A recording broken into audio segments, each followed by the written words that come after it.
Welcome, everybody, to Dine with Divine. I'm your host, Ashley, and together we'll be exploring the magical, the mystical, and everything in between. On today's episode, we're going to talk all about genealogy and a very tight-knit family. Oh, I hope everyone's having a wonderful day, and if you're not, I hope it gets better soon. We have a fantastic guest today. Today we have Cairelle Crow, and she is a priestess in service to the ancient timeless who expresses herself through many names. She has walked a goddess path for the last 35 years, exploring, learning, and growing. Her journey is multifaceted, as one often finds in maven women of a certain age. She is a genealogist dedicated to connecting people to their ancestral truth by teaching them how to research their own sacred genealogy. With over 2 decades of research experience in traditional and genetic genealogy, she presents lectures and educational workshops locally, nationally, and internationally, and is the author of The Magic in Your Genes, which is a primer on ways to bring together the science of DNA and genealogy with a dedicated magical practice. When she's not riding a Mardi Gras float in her native New Orleans or roaming the world in search of grandmothers, quirky art, and stone circles, Cairelle is home in the Blue Ridge Mountains of Virginia. So, how are you doing today? I'm great. After that, but I didn't realize it was so long until you read it, that the bio. I just sort of put, she's from Virginia. No, It felt long. It It felt long. That's fine. I was like, damn, that's wordy. Okay. Like, I think it's quite a good bio. I like it. It goes through everything. Look, you've done a lot of stuff. I think you got to tell the world about it. So it's fine. I liken bios to medical histories. Like when you're 30, your medical history. I don't have one. Yeah. And then I realized recently I've started to collect diagnoses and surgical procedures. And I'm like, wait a minute, I've turned into one of those people. With a long list of things I've done and a long, it's not a long medical history, but it feels long to me. So yeah. Yeah. But yeah. No, you're good. Live and accumulate. Exactly, which is a good thing. Yeah. The first thing I ask everybody on this podcast is about how did you start your journey with your spirituality? That is my grandmother. So growing up in New Orleans, it's very quirky no matter what religious path you walk. But I grew up Catholic. My grandmother was raised Presbyterian, but she went to the Catholic church a lot. So I went to Catholic school.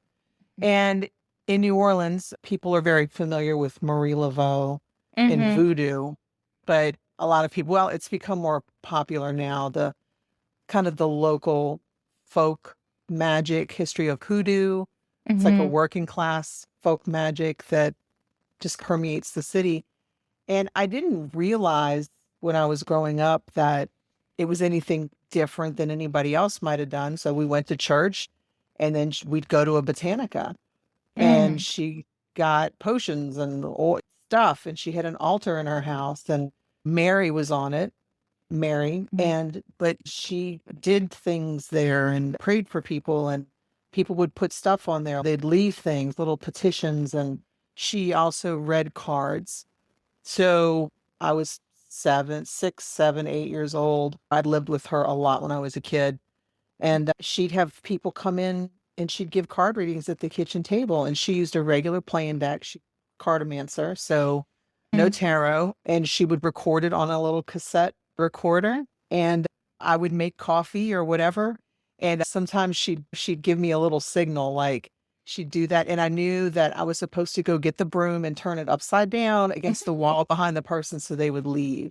mm, So there were all of these little things that I grew up with that I didn't realize were maybe so different from what mainstream America might have considered that to be a little odd. mm, And so it was just part of my upbringing. And then as a late teenager, I decided I did not like the Catholic Church because women could not be in positions of authority or to preach or to be helpful to people. mm, There were no positions for women really. And it made me angry, of course. You're a young woman trying to find your place in the world and you get told that you can't do things. mm, And so I was like, that's not for me. And then I was like, well, what is for me? And then it was then that I officially discovered that there was this goddess spirituality and the divine feminine. And so I mm. slowly started to walk that path. And yeah, so that's how I started. And it's just like you do, you meander and roam around. And New Orleans always had a big influence on how I did things. And yeah, that was the beginning of it. And yeah, That's well, beautiful. I love that. I love it too. I love that my grandmother brought me, and she would have never called herself a witch or Mm, anything like that. She was just doing the practical magic that people do in their day-to-day life. mm, I mean, that was just how she did it. So, but I love that I have that familial connection and that she brought me into this path without even realizing it, just by living her life and doing the things that she did. I mm, mean, she cut my, back when everybody cut their own hair, she would cut my hair at mm, certain moon phases. When the mm, moon is growing, when it's waxing, if you want your hair to grow, you cut it. If you don't want it to grow so fast, you cut it when the moon is waning. mm. Those kind of little superstitious things. And she would plant things, flowers by the moon and certain things by moon and moon phases. And yeah, so all this little bits of information were just ingrained in me from very early. Mm. And Yeah. I think that's the case for a lot of people and they don't realize it until they actually start to sit down and think about how magical they truly are and the magic that they were surrounded with growing up. Because they Mm, think it's this unattainable thing or it's something high up on a shelf that you have to reach up and grab for. And I always tell people stop and sit with what you know now. mm, What do you know now? What did you bring with you from where you came from? mm. What's there? I guarantee there's something there. Oh, yeah. And I Hmm. think, in addition to that, I think a lot of people, and we've talked about this before, but a lot of people think of things their parents told them or their grandparents or aunts, uncles, whomever told them in their family. And it's like you think it's just like a superstition. So, oh, in my family, we always do X, Y, and Z. And other people may not do that in their family, maybe the people you know. So people sometimes just think, oh, it's just a weird thing that we do. I don't know why we do certain things like moon phases, or I don't know why we throw holy water in the house before we leave, or different kinds of stuff. So I think it's always worth when you get older, if you're interested. Ask, well, even if you're not, I just think it's interesting to like, why do we do that? Because like, there's so many things you do because Exactly. yeah, and sometimes it'll just be the answer is, well, I don't know, we always did that. It's well, where's that from? No, we decided we're gonna do that. It's always fascinating to look into that. Hmm. Yeah. And I think it's attaching to that magic that you come with is really important. It's a great way to anchor that's your base, and everything Mm-hmm. can build on that. You don't have to stick with it, but Yeah. it's still, you come with what you come with. That's just the Mm-hmm. way that it is. So how you walk in the door is how you walk in the door. And so why not use what's there? Mm-hmm. There's beautiful ancestral teachings and things that come through lineage and in different areas of the country. And there's magic everywhere. People think, Mm-hmm. oh, New Orleans, and they want to do that. And I'm like, well, that's great, but look at North Carolina, look at Appalachia, look up in New England, and there's magic everywhere. There's Yeah. no place in this world where there is not magic. So Mm. if you're from somewhere, you are a magical person. Mm-hmm.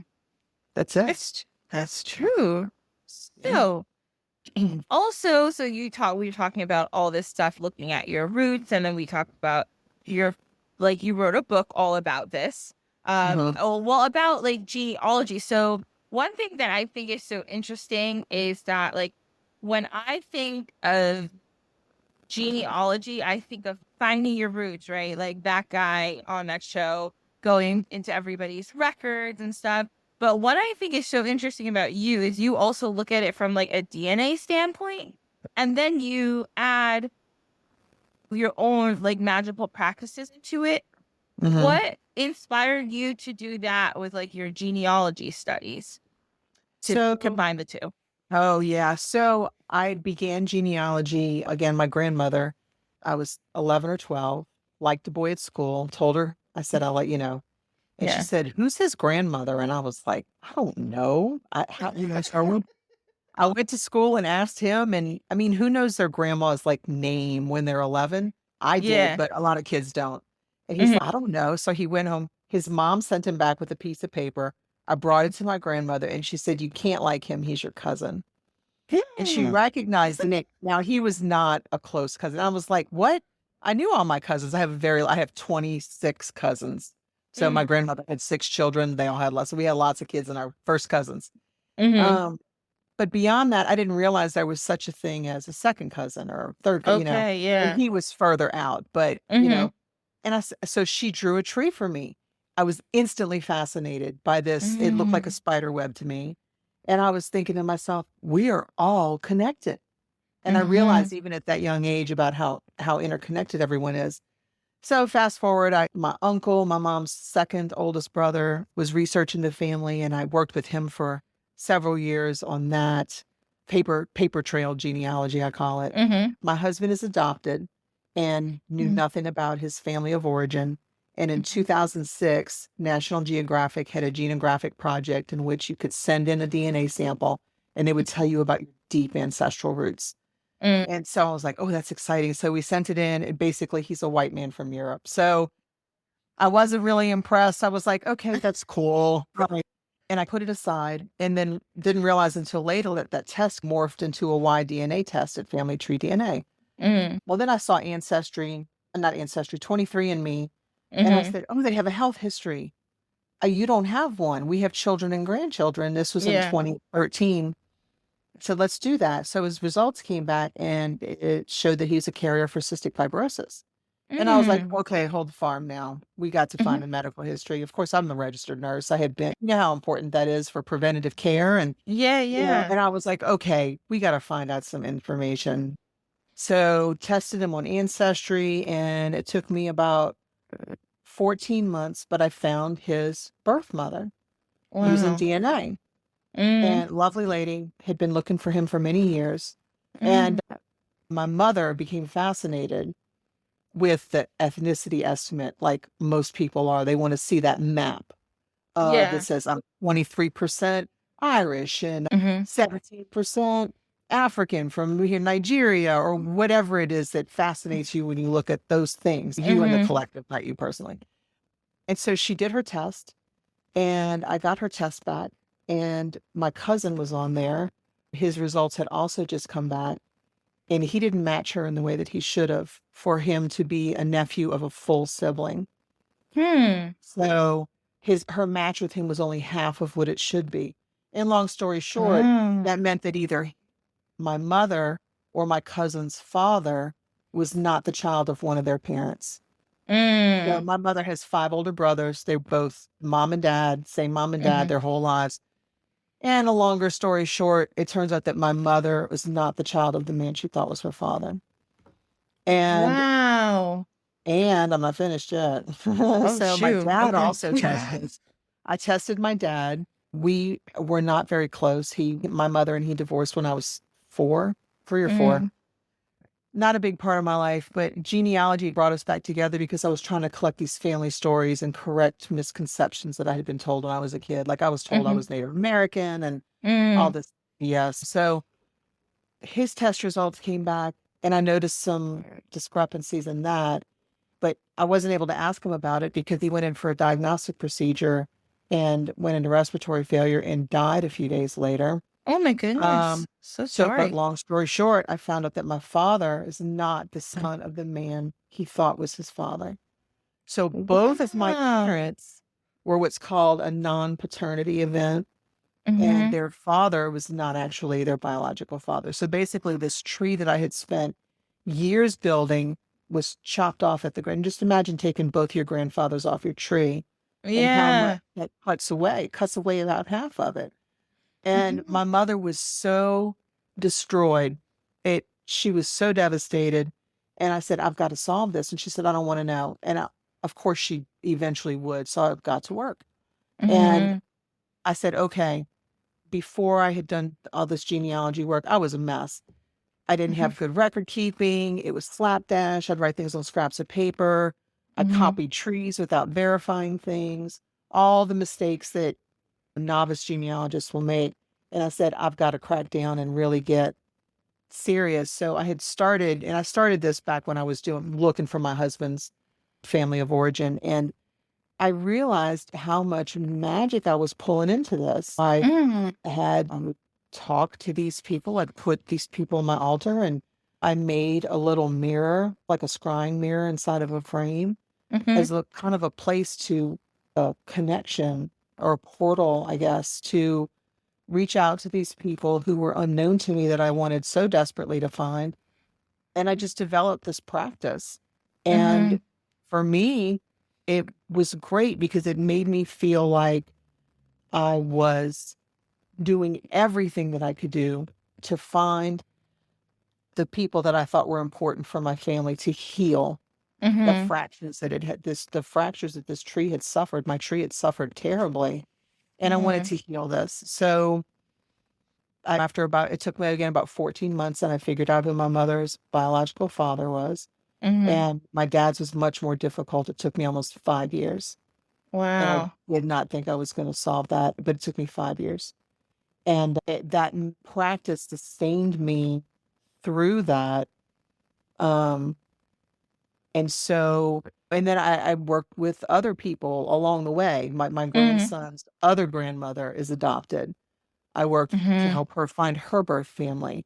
And she found out Wow. through the brother that she met that her birth mother had told him all about her and she had died tragically. But she left him, she told him, if she ever shows up, you tell her what happened and how much I Mhm. wanted to keep her. And so these words were Mm. very healing to her. Yeah. And it's really important for me. Genealogy can be very exclusive Mhm. in that it is not as easy for people in certain demographics to access it. People who are adopted, people who are descended from enslaved persons, people who are Mhm. removed from their genetic family for any reason, whether they've been ostracized or they've had to remove themselves because of dynamics that are really painful. Mm. And these people can feel really set apart from genealogy because it's so much more difficult to access these things and build a tree. I walked into genealogy as a straight white woman who grew up with a family of origin. That Mhm. is a breeze. That is a Yeah, yeah. breeze to sail into, right? I mean, it's there. I got all my records. I can get my birth certificate. Just if they, I don't think people realize that just knowing who gave birth to you is a really powerful tool in genealogy. You know, Yeah. when you have that taken away. So DNA really opened up a lot of doors. And Mm. And I realized that so much when my own personal tree got hit with these surprises, and then also helping my husband find his family so we could get an accurate medical history and have Mm. what's important for our own children. Yeah. So there's so much healing in it. And I was like, you know what? I see people that struggle with their identity, and identity is like their heritage Yeah, identity. yeah. And they feel like I can't do that. Yes, you Mhm. can. Yes, you Mhm. can. DNA opens the door. It levels a playing field in so many ways. And I just thought it was really important to get that out there. And I really wanted to drive home the point too that genealogy is for everybody. You get to Mhm. create your tree in the way you want to create it. Not all families are man marries woman with 2 children, and Mhm. that's it. We have there's a whole communities of people that live together and have families and bonds that are not the historical way that genealogy has recorded things. So Mhm. if genealogy is the story of humanity, then unless you have everybody's story and the way that they live it in their own truth, then it's not accurate. And Yeah. that was the thing that I wanted to bring home with this book, is that you can access what you want to access, but it's not always easy. There's a lot of struggles with especially for people who are searching or whatever. It can be a hard path, but there's healing there. There's Mm. healing. There's so much healing there. You can look at I've got shitty people in my family tree. I mean, I'm from the South. Mhm. I'm from the South. I have a one known line of people who enslaved other people. Mhm. I hate it. I hate it. Mhm. But I'm not going to tuck that up in the closet. I did for a while. I was like, oh my God, I can't, that's terrible. I can't. Mhm. And I'm like, I didn't do it, Mhm. but, but I perpetuate the vibe if I don't drag that shit out into the sunlight Mhm. and to keep the stench off of it. So it's out there. Yeah, I descend from people who enslaved other people. And the cousins that I matched, whose surnames that have the same names as my tree, but they're people of color and I'm not. I mean, I know where that is. And so I've worked with several people. Here's my tree. Here's what I know. What do you know? Let's piece it together, Mhm. because everyone deserves access to their past and their heritage, Mhm. and to be able to put their story together in the best way that they can. And that's what I can do. And I commit to myself that I'm going to be open to listening to ways that I can do more. And I control my narrative. Other people speak to their experiences, and it's my job to listen to that. Mhm. So it's just, there's so much power in information. And to me, genealogy and DNA testing offers you information, and Mhm. you get to run that show. Yeah. Yeah. Ooh, that's awesome. Yeah. Wow. That's so My spiel, yeah. And so that's why I started the class that I started, because a lot of people know how to do genealogy. There's a lady in the class. She's probably better at genealogy than I am. I have a feeling she is, because I need to pick her brain. But I want people to have a concrete way to start their own healing process with their Mhm. own lineage, start tweaking those lines, because what you bring forward into the world is what's important. I grew up feeling like, oh, I can't tell anybody about that and Mhm. this ancestry. And now I have 2 grandsons who not only know about it, they know it was terrible and horrible, Mhm. and they're being raised in a way that that shit doesn't happen again. Yeah. And that the privilege that they walk through the world with just by being young white men Mhm. and all of these things. And so there's no shame in it for them, but there's a way of being that has adjusted this lineage. Them as young white men are not the young white men that I descended from, who Mhm. perpetuated these things. And so the lineage has shifted. Yeah. And I think that's so important. So important. Yeah. Yeah. That I mean, I I'm in your class and I have not even gotten started yet. But like the very base, like the very base of I like genealogy. I like to hear it. And I always joke that I think I like genealogy just so like I'm nosy. Like I want to know everybody's business. Like I'm not gonna tell your business. I just want to know for myself. I'm like I perpetually. I Yes. can I jive with that. Absolutely. I am nosy. I'm nosy. This is the perfect path for a nosy person who just wants to know, not to share, but just No. to know. Yeah. I am like feel safe if you tell me a secret and really tell me don't tell anybody. I won't tell anybody. I need to know what the secret is because I need to be Yeah. like, I'm also a dramatic person. I need to react. I need to be like, oh my God, that's great. It's like I'm the person. If you ever see those memes or things on the internet of somebody like in their backyard hoovering while like the neighbors are arguing, like acting, that's me. Cause I'm like, what's going on over there? I've done very base level, nothing, looked into stuff. It was like a free weekend on Ancestry or something. So I like went on to see what I could find. And I found my grandfather's, so my grandfather emigrated to England from Jamaica. I found his name on this ship manifesto. And I knew my grandfather. He was great. But just see, and he passed away now, but just seeing his name there was like one of the coolest things I ever saw. I remember running to my mom, "Mom, my brother died for his name on the ship manifesto." I was like, what? It was so exciting. And then it was so cool. I was able to find my mom didn't even know his parents' names. And we found his parents' names. And my mom was like so excited. She's like, oh, even my mom was like, oh my God, like my great grandma's name is Isabel. Didn't know that. And my mom's, oh my gosh, if I had known that, maybe I would have given you or your sister like that middle name and stuff. But like just little things that we found. And then we started asking other family members about stuff and we found out little tidbits. And then it's so funny because I got to a point because I found my grandfather's parents. And then when I tried to find his dad's parents, so I couldn't go really any farther because they like because of names and because of like previously enslaved people, like I don't know if their names were their names. And there were some I found a bunch of women's names who they matched like my great grandpa's names, but they didn't have fathers on them. So I don't know what the situation, they could have been in illicit relationships with whoever they were with. I don't know. So it's so weird. You get to a point and you're like, huh. And then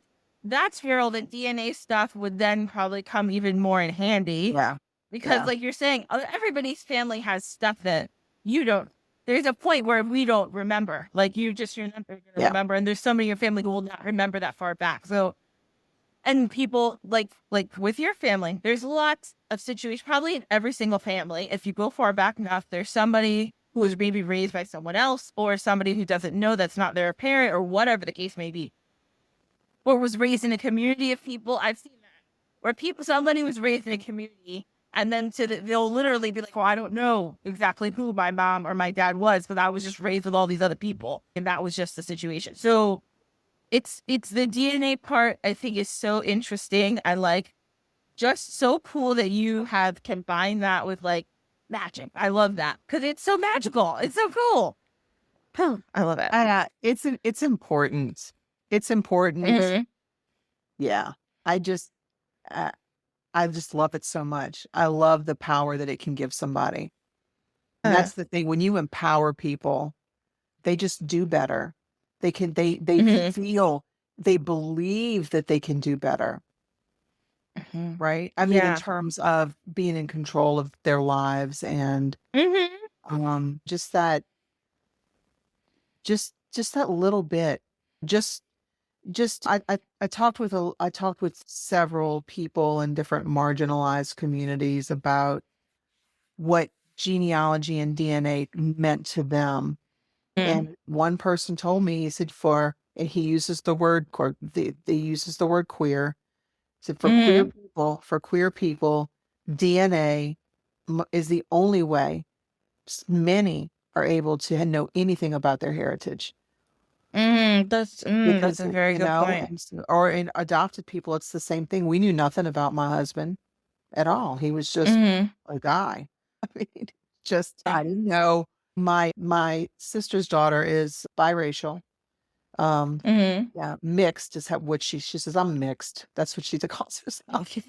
Her father is a black man, and she said, "But I don't know what I am." And I said, "Well, let's do a test." And she Mhm. said, "Oh, I don't know." Well, she was. I don't remember the exact situation, but she was friends with Mhm. these people who would go do these ministry trips. I don't know. I'm not a Mhm. fan. You know what I'm talking about. Anyway, they go over to Mhm. Africa. They're on some mission thing, and they brought back some clothing from Nigeria. And Mhm. my niece saw that and fell in love with it. She said, "I love that so much. I would love." I don't know why these people had it. It was for some kind of Mhm. exhibit or something like that. Anyway, they told this child that if she put that on, she would be appropriating culture. And I was like, "Excuse me? Oh, no, ma'am. Hmm. We're going to do this DNA test for you." And that is her highest percentage is Nigerian. Wow, And interesting. it was so validating for her because Mhm. my sister told me, she's, we think that he's got an African heritage, but I don't know. We don't know. I mean, because she wasn't close with her father either. She's not close with her family. Mhm. And so it was so validating for her to have a picture of herself and an estimate, Yeah. of course. But Yeah. yeah, and it was so validating for her to be able to say to herself that that feeling that she felt when she saw that traditional clothing Mhm. from a place where she more than likely has people, Yeah. you know? And so that Yeah. connection was made for her. And then she embraced it, changed the way she does her hair. She's really embraced the her that she wants to be. Mhm. And I think that that test that we did was helpful for that. And that's what I want for anybody, is for them Yeah. to feel connected to themselves. And I mean, nobody else is like you. Even identical Mhm. twins have genetic differences. People don't Mm. realize that. That there are Mhm. little with the switching mechanisms that happen when DNA is training, when it's replicating. And even identical twins have genetic differences. So there is, I guess statistically, it's probably possible for two people to be exactly alike, but Mhm. I can't even, like, you're you. There is Mhm. nobody else like you. I like I like the healing that genealogy can bring when we look at direct maternal lineage and Mhm. direct paternal lineage. A lot of women find empowerment in researching their direct maternal line, Mm. mother to mother to mother to mother, with no break in that Mhm. line. When you stop and think about that for a second, so we all get mitochondrial DNA from our mother or our Mhm. birthing parent, our XX parents. All people get that from their mother. Only Mhm. women slash XX people can pass this down to their own Yeah. children if they give birth. Now, of course, this is excluding three-parent individuals, people who have mitochondrial transfers and all that sciencey stuff that I don't know too much about. So that's like Mhm. outside of the scope of just outside of the scope of this discussion. But when you stop and think about the fact that the woman whose mitochondrial DNA all of humanity descends from lived Mhm. 150 to 200,000 years ago, and how many mothers have birthed daughters since Mhm. that time, how Mhm. many grandmothers you have in that line, Mhm. the fact that you're here and you have this Mhm. direct maternal lineage back hundreds of, that just thousands of generations of women who have birthed and birthed and birthed and birthed. Mm. You are the end of a long chain of power, Yeah. Mm. of power, Yes. right back to the cradle of humanity in Africa, to this Mhm. one woman who was not the Mm. only woman alive at the time. A lot of people make Mhm. that mistake, but she's the only woman whose particular mitochondrial DNA has not ended. Like, Mm. my particular mitochondrial line probably ends because I have two daughters. One Mhm. of them is not having children. The other one has only had sons. Mhm. So I don't have a Okay. granddaughter. So now there's so many other people in the world that have my particular haplogroup, but you can see how it would end. If Yeah, enough of yeah. these lines don't have the person who's going to pass it down, then it just fades away. And Mm-hmm. over time that can happen. So, and it's the same for men. You look at Mm-hmm. these male lines, so many generations of man to father to son to son to son to Mm-hmm. son. And there's power in that. There's Yeah. power in that. That's where men get the whole surname, since in our country and so many other countries, the names are passed down through the male line. But, Mm-hmm. there's been so much focus on that, on men having sons and whatnot, but women have daughters, and we have that lineage as well. And so a lot of Mm-hmm. women are finding that power in that, because mitochondrial DNA is that's the boss lady right there for yourself. Yeah. That's the boss, and that's the power. And so when Mm-hmm. I started thinking about the different kinds of DNA we contain in us, and about the different kinds of magic that come to us in all these different ways, xDNA it's a little complicated, but to me, it reminded me the way it flows down through the tree, like a zigzag pattern. It was like rivers of Mm. DNA coming down. And the mitochondrial DNA, that's your crown. That's your power. Yeah. You wear that on your head, this Mm-hmm. maternal ancestry. And for me, the Y DNA was the staff, like the tall, supportive, sturdy staff, not the same as the distaff, which is very Yeah, yeah. feminine in nature, but that staff. And just there was so much, and I was like, God, I've gotta write all this down. And then it became this Mm. book. Oh, Mm. but Yes. my editor was like, "This is something," and I was like, "Yes, it is." But here we are. But yeah, so this, like, my little love note to the world, I guess, is you can heal yourself. You can, even if you're not going to be a parent, even if you don't actually have biological children in this world, you still are going to be an ancestor. Mm-hmm. You influence people in your day-to-day life Yeah. who do have children. And so when you empower someone else, you contribute to the betterment of humanity. When Mm-hmm. you give to someone else, when you help them make it through something, when you are supportive, when they feel loved, and then their body is healthy because their mental state is in a better place, and they give birth to a child who doesn't carry so much trauma, Mm-hmm. you're part of that. Yeah. You're part of that. So this whole ancestor thing is for everybody, just like Mm-hmm. genealogy is for everybody. Yeah. Mhm. Yes. Well, we're going to talk about genealogy that much in a little bit also, because we just did like the best rundown we could ever ask for. So no, we are going to talk about it again a little bit. Once I start But talking, I get on a roll, and then yeah, I could, no, I'm it was talking. perfect. No, no, no, because I think everything you said made so much sense. And I think there's a lot of people who think, oh, I can't do this research. It's going to be too hard. People who are adopted, people who are from other countries, whatever the case may be, people who are distant from their family for whatever reason. But you saying all that, I think will inspire a lot of people to go down that rabbit hole. Now, hey, maybe I can. I think pick up your book and then read about it. Maybe we'll be able to figure out. Okay, so since this is Dine with the Divine, we are going to have our dish of the week this week.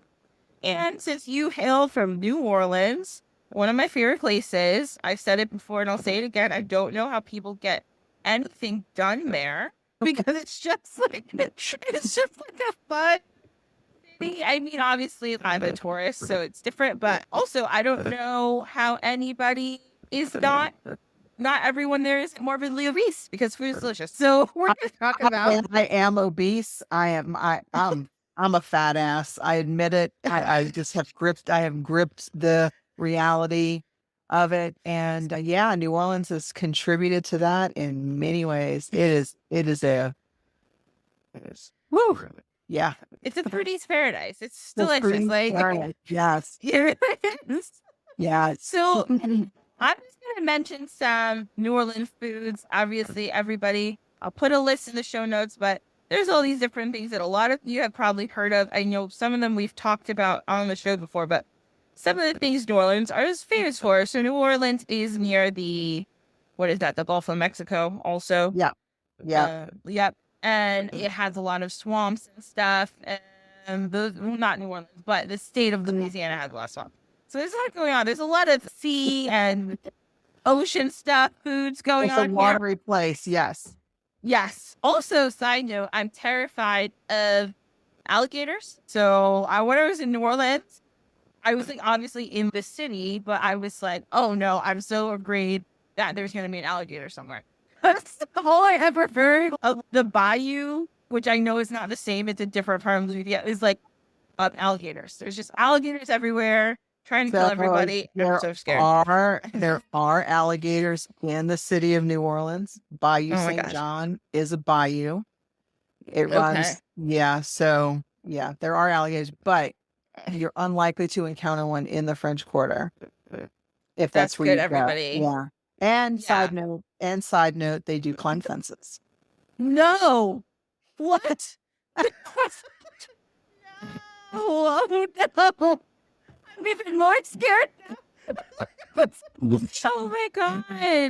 But they're generally I don't know. They look for small things. If you have a toddler or a dog, be mindful. Oh, keep your toddler and your dog inside.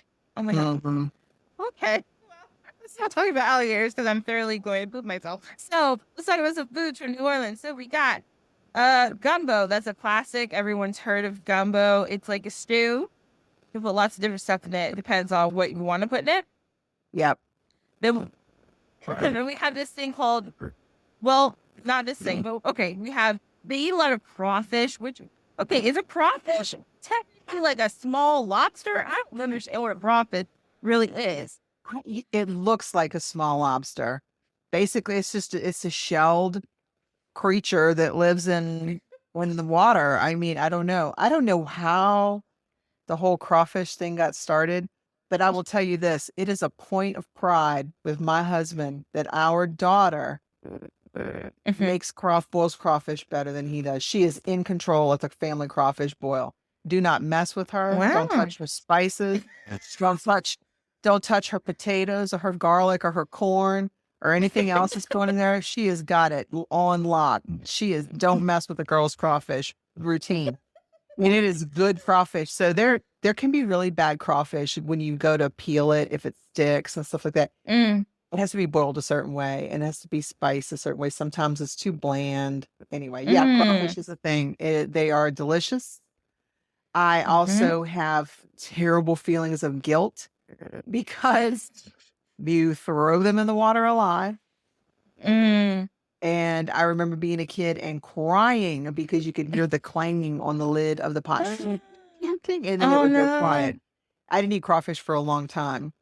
Yeah. But yeah, it's but if you eat anything with eyes, you got to look at your conscience and then take responsibility for what you're doing. So I'm a hypocrite. I eat them and I feel bad about it, but damn, they're good.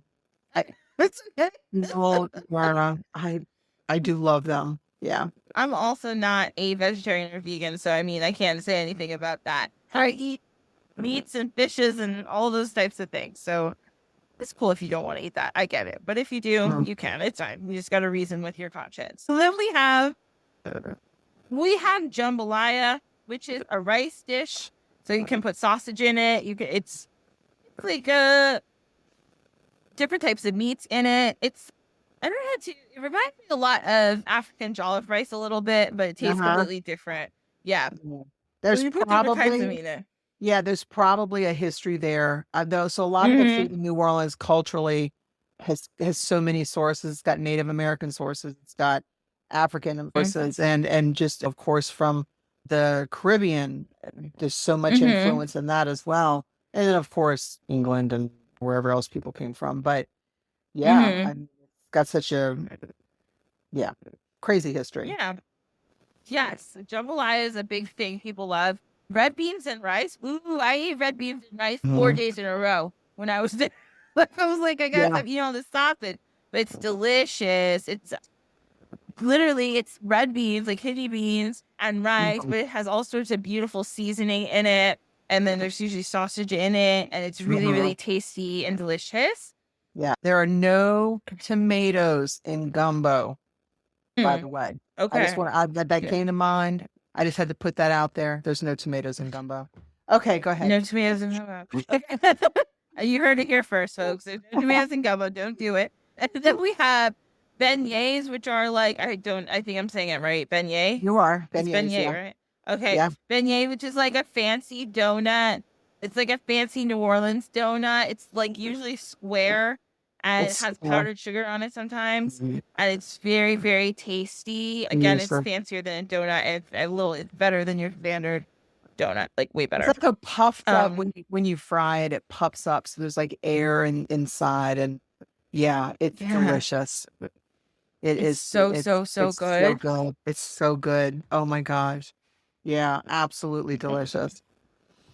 Yeah. And then you can also get a po' boy, which is a sandwich that has lots of stuff in it. So you can have like lettuce, tomato, pickles, then you have roast beef, or you have fried shrimp, oysters, and you can put different sauce on it or mayonnaise. And it's usually between 2 pieces of French bread. It's super, super good. You can get one anywhere. I feel like it's like one of those things. It's like it's not a street food, but there's a bunch. It's like going to Philly and trying to get a cheesesteak. Everyone's gonna say, no, this is the best cheesesteak place, but it's what they're known for there. So you can't get a bad one. Right. Yeah. There are different places in New Orleans. People have their favorites for po' boys. My favorite is Parkway Bakery and Tavern. It's in the city. And to me, they have the best shrimp po' boy ever. And I also get catfish and fried oyster po' boys as well. And the roast beef po' boy is to die for. Okay. Yeah. And then we have something else I learned about when I was in New Orleans was king cake. Yeah. So king cake, it's like a Mardi Gras situation. So it's something that you do around Mardi Gras.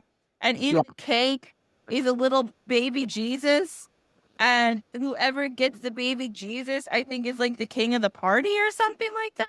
So it's started out as representing, so it represents the biblical story of the three kings who bring gifts to baby Jesus, right? So this is 3 colors, purple, green, and gold. They're royalty colors. It's the colors of Mardi Gras. So these cakes, the little plastic baby, it's just whoever gets it has to bring the next cake. That's what it is. Okay. Party. Yeah. So like growing up, we would have king cake parties every week at our friends' houses and stuff. And then whoever got the baby had to bring the cake the next week to the next party. And don't choke on that baby though. Well, now they used to stick them in the cake. Nowadays, the baby comes with the cake and you put it in there yourself. Which kind of sucks because then somebody knows where it is. But you would see like at work and everything, you'd see a piece of cake and a baby ass hanging out of a piece. Somebody got that thing like in there because they don't want to bring the next kid, right? And then cakes have also gotten really complicated over years. Now they're stuffed with like cream cheese and fillings and stuff like that. I like the old traditional king cake from Mackenzie's. I am boring. I like a straight king cake with no filling.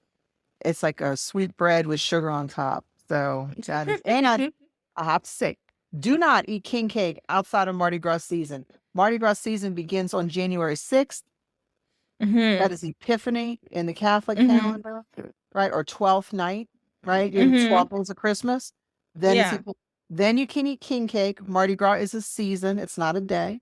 It is a day, but it's also a season. You're only allowed to eat king cake from January 6th until Fat Tuesday, which Mardi Gras is. Once Ash Wednesday hits, throw that shit in the trash and don't do it till next year because you mess up the damn Saints football season. You got all kinds of shit happens. Termites. God, if people selling king cake year round, it is wrong. That is devil's work. Do you hear me? Oh, no. Everybody, pay attention. Don't eat king cake outside of the season. Oh my God. Don't eat king cake. Don't mess up the Saints playing season, guys. It's not cool. Exactly. And then the last one we're going to mention is my favorite, pralines. And we we had somebody else who came on the podcast as a guest who's also from New Orleans, and he said people in New Orleans say pralines. Pralines. Okay. Pralines. I say pralines because I'm a Yankee. I'm from New Jersey. But I've said this before too. I went to New Orleans with one of my best friends, and me and him spent every day just walking around. Like, we saw all the cool stuff, like architecture, and went on a ghost tour and all the really touristy stuff. But then in between doing activities, we like just go to every shop that gave praline samples and just ate them. So I think in total, I was there for like 4 days. You probably went to Aunt Sally's. Yeah. Oh, I remember that one. Push them around. Yeah. Mm-hmm. So good. So good. So good. It's just like hard caramel molasses situation. It's very, very nice. Okay. So this is the part of the podcast where I'm going to plug myself real quick. So if you enjoy the show, you can keep listening. This is Dine with the Divine, or Dine with the Divine on Instagram, Facebook, TikTok, Threads. If you really like the show, I'd really appreciate it if you give me a rating, 5 stars, or always preferred, or a review on Apple Podcasts or Spotify if you listen on there. And then if you have any questions, suggestions, comments, feel free to email me at dinewiththedivinepod@gmail.com. You can also give me a tip that's in the show notes if you really, really like the show and you want to give me a couple bucks. Okay, next is our next section. So we're just going to talk briefly about some things that you already touched about about genealogy. But for anybody who's, what is genealogy? What are you talking about? So genealogy, I'll give you Wikipedia's definition because we love Wikipedia. Yeah.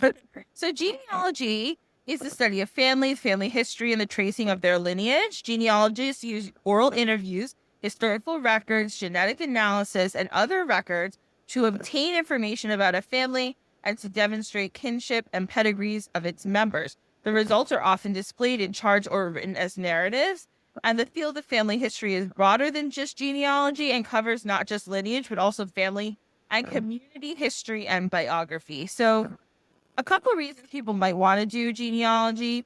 Sometimes people, just Cairelle was talking about for her husband, people have medical issues. They need to find out like the medical history of their family, or they just want to find out what's going on, who their people are.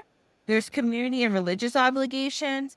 There are some communities that are very strict, but there's some communities that are very like, if one community I know is like Mormons really love genealogy. They're very into figuring out who's who and where their lineage comes from.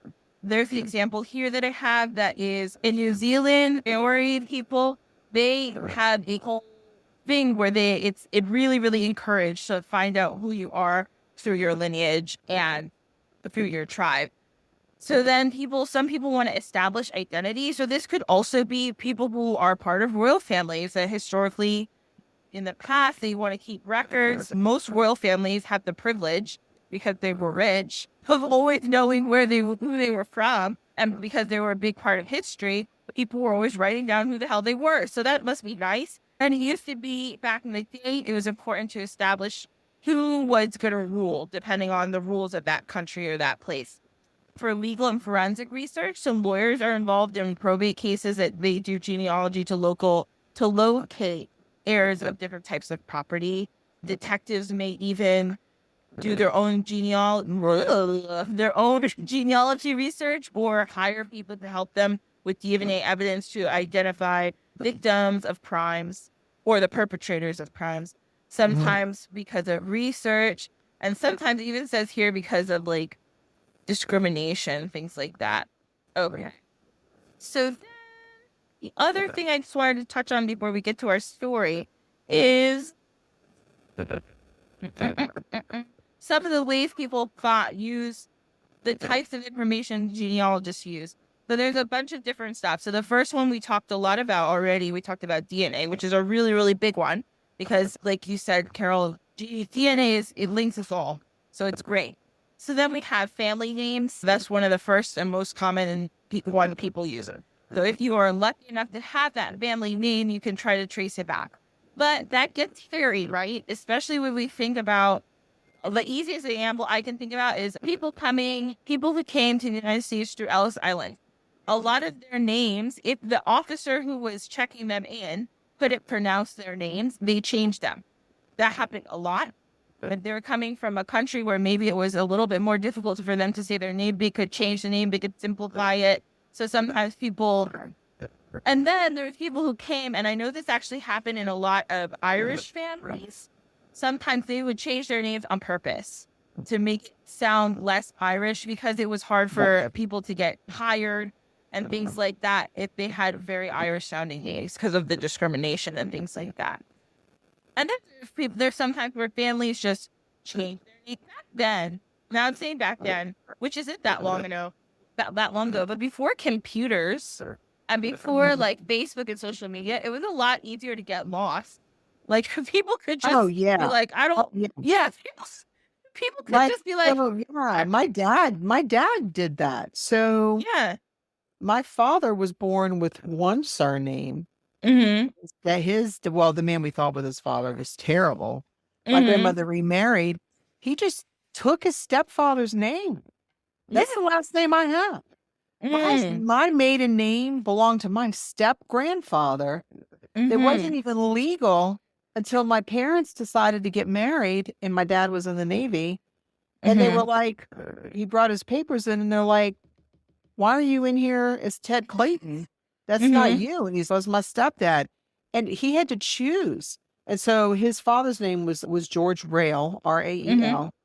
And he asked my mother, he said, do you want to be Susan Rail or do you want to be Susan Clayton? And she loved my grandpa. He's my grandpa. I was not related to him in any way, but she loved him so much. He was such a nice guy. And my mother was very thin. And she said, that's all I need is for them to be Susan Rail, skinny as a rail. So she went with Clayton. And the Navy legalized him in 1966. And he'd been carrying that name for years. Yeah. Let's go. Just Ted. I'm Ted Clayton now. And I was like, what do you mean? He was like, you just did it. You could just go and, I don't know, establish one little piece of paper somewhere. And at times it was so different. They were so different. And you could just be whoever. 100%. Even you see movies and stuff of people just like, and I always think of the Titanic, right? When Rose gets to America, she just decides to be somebody else. She takes Jack's last name. If everyone knows what I'm talking about, if you see Titanic, but she just takes Jack's last name, and that's it. Nobody asks her for identification. She's my name's Rose Dawson now, and she's like, all right, cool. And that was her. Yeah. And so that's the thing. You just become this person. So it's not that easy anymore. But you could. Names were, I have an ancestor who came over from Italy to New Orleans, and he was placed with a French family who did not speak English. And he didn't speak French. So there must not have been a lot of communication going on. And his name is recorded as Saint Blanc, Stblanc, Saint Blanc. But his name was Sablon, Sablone, Sablon. And so he fled in Italian, Sablon. But they came out and said, so now we have this Italian family with this very French name. I'm like, there's no Saint Blanc history family anywhere. Where did this name come from? I'm looking at it like, this is not right. And then I figured it out. I looked at his immigration paper and where he landed, and the family he stayed with was French. They could see in there, you could see in there, they didn't speak much English. And so that's the only thing I've been able to figure out was just the change. That happened a lot with Louisiana and the names too, with people coming in that were German and that have French. Louisiana is all about its French ancestry. They got a lot of German ancestry here. I mean, we have the German coast for a reason in Louisiana. And so German names were switched to French. There's a French name called Labranche. Labranche is a name here in Louisiana. But the name that they have to, if there is a man out there with that surname and he's doing his Y-DNA, he's going to come across the name Zweig, Zweig.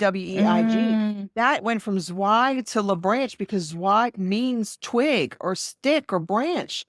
And so when they were trying to, and so it became the branch. And that's the name it switched to. And I'm like, how is anybody going to ever make that leap from like Smith and Smythe and Smith with an E or Smith with a Y or whatever. Yeah. Spelling variations are one thing, but to go from Zwide to La Branche, I know. That's you know, interesting. yeah. Yeah. Mhm. And yeah. So that's also you have given names, right? And then given names are different in different countries. In Latin America, people will have names of their father, their father's father, their mother's mother, their mother's father. They have very, depending on where you're from in Latin America, I think the traditions are different. I'm not an expert on that, but they can have very long names. And so that can get confusing too if they don't know who's whose name. I know they have the whole order to it, but it's a whole thing. And then also, some people don't change their names. Some people do change their names. Some people don't do it legally. And then people have place names. And when I think of place names, I think of, remember in The Godfather, the guy, when he gets to the United States, he just changes his name to the name of where he came from. He Yeah. doesn't use the same last name. He just, I forget the name they use in Godfather, but More. he just That was uses, common with French too, the place names. So they're called in French, they're called, people say dit, D-I-T, but it's Mhm. D. And it would be like Jean Boudreau de Laplace. Yeah, John Boudreau from Laplace. yeah. And so when they would come, families would take one or the other, but they're all Mhm. from the same line, but they have different names because they would take the place name instead of the surname. And like you said, Mhm. the Latin countries, they do the name like Maria Gonzalez Lopez. Yeah. Gonzalez is her father's name. Lopez is her mother's family name. Mhm. And so when they come to a country where that last name in the list is the surname, they end up with the mother's surname and not the father's surname on their records. And so Yes. it's flipped around. I've done some research for people that come from countries in Central America and Mexico and stuff, and it made me insane. I was like, oh my God, no, no. I know. I know. And then Yeah. there's also people, and that actually too it happens in Arab countries with Al. So some people will have Al Mm. in their name, and Al indicates that this person, it's like their name, Al, blah blah blah. The second part of that is where they're from. It could just be their Yeah. town. Yeah, it does not necessarily like their last name. So we Yeah. have place names. Then dates get weird because dates aren't always accurate. And remember that the whole world does not use the same calendar. Jewish people use a different calendar. In China, they use a different calendar. And a Mhm. lot of different Asian countries use different calendars. So Mhm. when you see a date where you see an age, even ages are counted differently in different countries. So Mhm. and ages aren't always accurate. Sometimes if people are born in rural settings, you don't actually know when they were born. They may have not really reported it. And some people have the names of their occupations going back. Mhm. Shoemaker, they might just start calling him so and so shoemaker because he was a shoemaker. That may have not Yeah. actually been his last name. So that's just some of the things that people run into when they're doing genealogy work. And I just wanted to mention those things. But I thought they were Yeah. interesting. Okay, so we're gonna get to our story time. This is our last section, my favorite section, and we're gonna talk about a family, a royal family, who is very, very close genetically, too close actually, and it ended up causing a lot of problems. Okay, so we're gonna talk about the Hapsburg family. If you remember, everybody go back to high school history. You've heard about these people before. They ruled parts of Austria-Hungary for hundreds of years. Okay. So the history of the Habsburg monarchy, it actually starts with this one guy named Rudolf, and he was the king of Germany in 1273. And then he acquired Austria in 1282. 1273, I think I said. I hope I didn't say 7. 1273. Then in 1282, he got Austria. Then in 1482, one of his descendants, who was named Maximilian, he got the Netherlands through marriage. And then he kept going. And then his grandson, Charles V, he inherited the Spanish throne and all of its colonial possessions. So at that time, I'm not sure how much was owned by the Spanish. I can't remember. So anyway, it kept going, kept going. And then it became the Habsburg Empire. So you can look all through European history, you'll see the Habsburg name everywhere. It was a very popular dynasty. In 1556, this guy named Charles, he left the throne and he left it to his son. There was two people left now. to take the throne. It was this guy named Philip II, his son, or his brother, whose name was Ferdinand, who was his lieutenant in Hungary and Bohemia. And then the Spanish branch became extinct in the 1700s. They had to give that up. The Austrian branch, which was ruled the Holy Roman Empire, Hungary, Bohemia. Bohemia was like part of Germany at the time, and some other places, split itself off in 1564, but then reunited 101 years later. Okay, that's a little short history. Now let's get to where like it really gets hairy.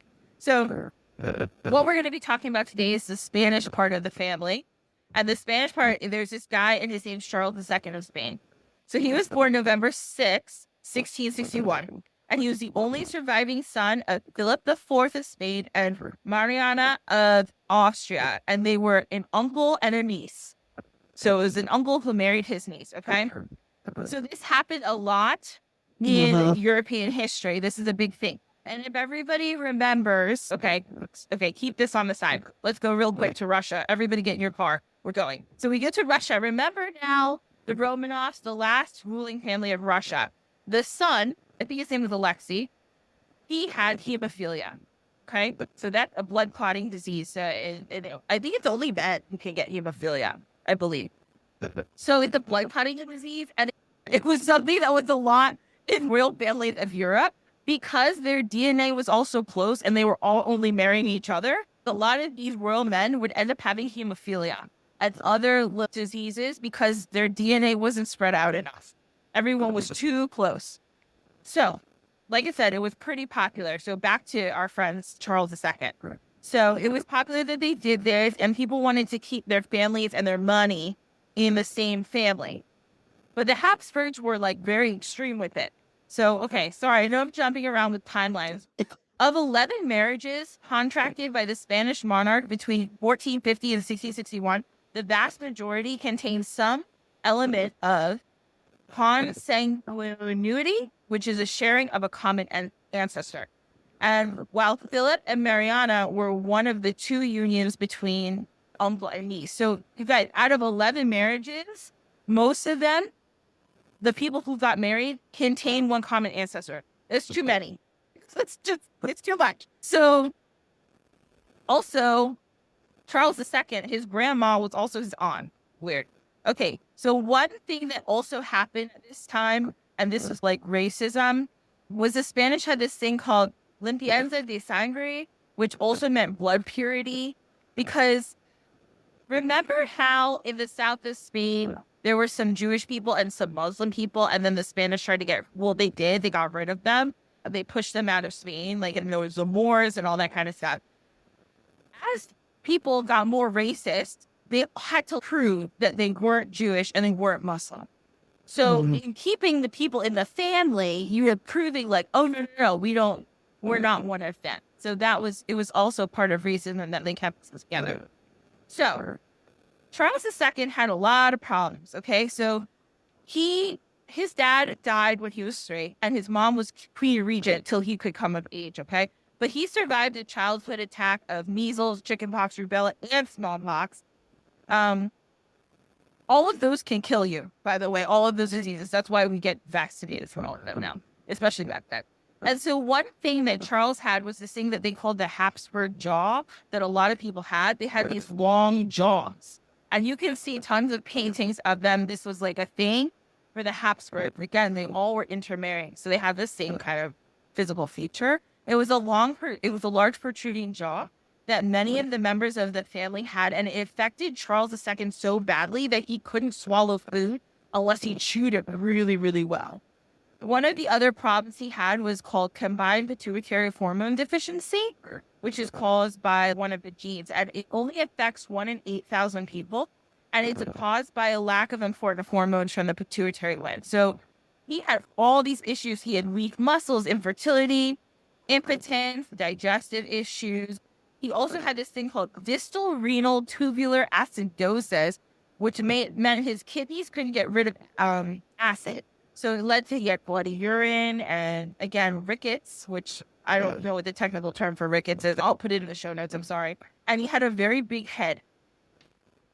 So he also had some type of intellectual disability, but back then they didn't really know what it was. So they did like They didn't have a name for it. He also had really, really terrible bouts of depression.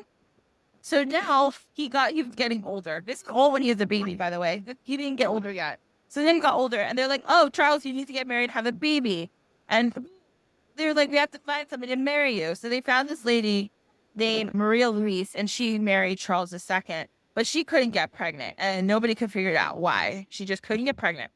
And then well, when Charles died later on, they did autopsies and found that one of his testes was atrophied. Okay. And also he became ill again in 17, no longer able to eat. And then in November of 1700, 5 days before his 39th birthday, he died. And they did an autopsy, and they found that his heart was the size of a peppercorn, which is pretty small. His lungs were corroded. His intestines had rotted or were gangrenous. He had a single testicle that was black as coal, apparently, and his head was full of water. So that's called hydrocephalus, where and it's also associated with childhood measles. So Charles was also very physically disabled at the end. Again, he had intellectual disability, and he was very disfigured. He had a large tongue. He couldn't talk. He was bald by 35, and he died having epileptic seizures. He could never produce an heir, and this was not good. So the thing is that they said in the end was that because the Hapsburgs had all been intermarrying, it ended with Charles. And Charles was the last one of the dynasty, but he was the one who had the most medical problems. Because they're like, you can't keep marrying all this stuff, the people together, and just expect the kid to not have all these issues. So Charles II, here we go. Oh, here's the thing. And there was this guy, I think his name was Dr. Alvarez, or I don't know if he was a doctor, but this is the article I read. He said, okay, you get some DNA from your mom, and you get some DNA from your dad. And both DNA have some damage because that's just what happens. But normally, you have two people who have enough good DNA that when you put it together, it'll be fine. The person they make will be okay. But the thing was, so Charles II carried identical copies for more than a quarter of his genes. So his genome was 25% homogeneous, which is wrong, right, Cairelle? That's wrong. Right. So eventually you start to get the same thing. I mean, the diversity in reproduction is always a good thing, right? Yeah. I mean, it's the same for animals. Yeah, they were like, this is really bad. So that's what they did when they tested him and they looked at his family tree. And then the analysis that this guy Alvarez also did, and he talked about how the inbreeding in the Spanish Hapsburgs caused so much of a problem that if you look at the line, the women in this line had even for the time, right? The 1400, 1500, 1600, disproportionately were losing babies and having miscarriages. And they think it's because of all the inbreeding. And so of 34 children, half died before their 10th birthday and 10 died before their first. So even in the poorest villages at the time, most of whom, obviously these people were really poor, or they would only lose 1 in 5 babies. So they had a very, very high rate of miscarriage and just these kids dying when they were really, really young because of inbreeding. So that's the story of the Hapsburgs. I always heard that. I remember when I was in school learning about the Hapsburg jaw, and then how they said it was because of everybody kept marrying each other and it was just too much. I thought that was super interesting. Speaking of genealogy and DNA. Okay. Yeah, they were very Woo. Yeah. They didn't want to let go of that crowd. Holding up for dear life for this crowd. I think that's how they felt like they kept their power. But that was messed up. Yeah. Messed up. So, and I don't know if they realized back then. I feel like they should have at this point. I'm sure at this point they realized that inbreeding was bad. Somebody knew. It's not like it's the 1800s. It wasn't 10,000 years ago. This is not that long ago. But I think their racism and greed was just so much that they were like, we can't do it. We got all there, and also their classism. This is the time when people weren't allowed to marry somebody outside the world class. So if they Right. married a common bird, it was bad. So it's sad. Right. Yeah, exactly. Yes. And it caused this poor guy, Charles II, to have to suffer a lot of his life. That brings us to the end of the show.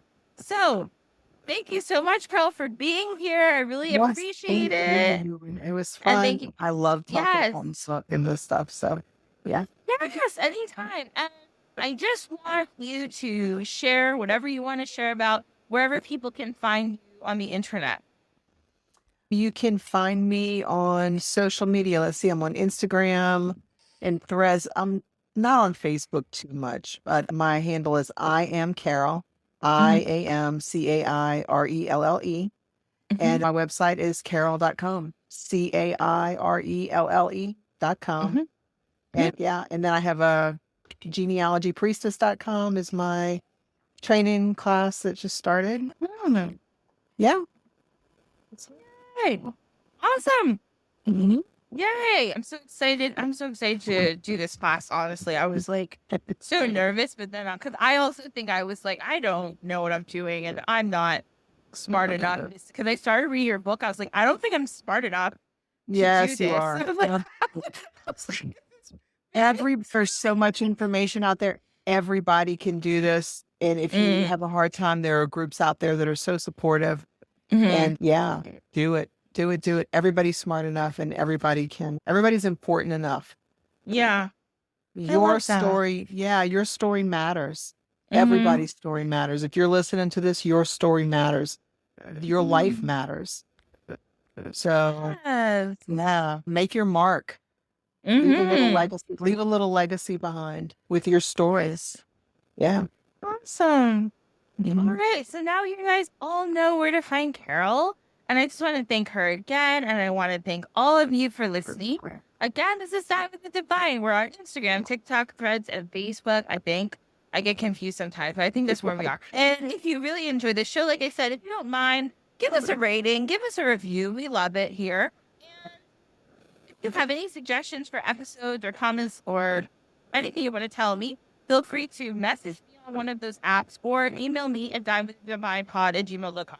And if you want to follow me, Ashley, I'm at Sankofa HS. That's SANKOFAHS and Sankofa Healing Sanctuary on Facebook. Thank you so much for being here and have a wonderful week. And I'll see you next time. Bye bye.